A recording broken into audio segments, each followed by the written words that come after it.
1971 के भारत पाकिस्तान युद्ध के 50 बछर पूरा हुए के ऐतिहासिक अवसर में राजधानी दिल्ली स्थित राष्ट्रीय समर स्मारक ले प्रधानमंत्री द्वारा देश भ्रमण पर निकाले गए स्वर्णिम विजय मशाल न्यायधानी बिलासपुर पहुंची।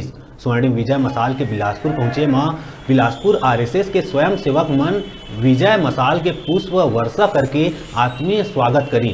भारत और पाकिस्तान के बीच हुए युद्ध में विजय के प्रतीक ये मशाल के बिलासपुर आगमन ला देखत हुए स्वयं सेवक मन संघ के पूर्ण गणवेश में सत्यम चौक में एकत्रित होकर विजय के प्रतीक मशाल के सम्मान के संग वीर शहीद मन ला श्रद्धांजलि अर्पित कर अपन देश प्रेम के परिचय दिहिन।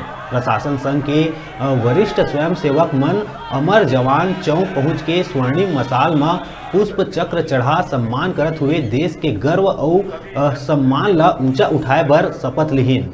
विजय मशाल के सम्मान बर कराए गए एक कार्यक्रम में विभाग संघ चालक प्रदीप देश पांडे, सह विभाग संचालक डॉक्टर विनोद तिवारी, जिला सह संचालक प्रदीप शर्मा, विभाग और नगर प्रचारक के संग डॉक्टर ललित मखीजा और नगर के स्वयं सेवक मन उपस्थित रहे।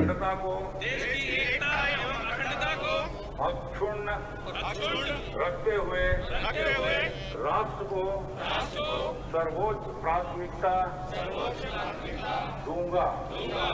हर रहते हुए देश की आंतरिक तथा बाह्य सुरक्षा। जय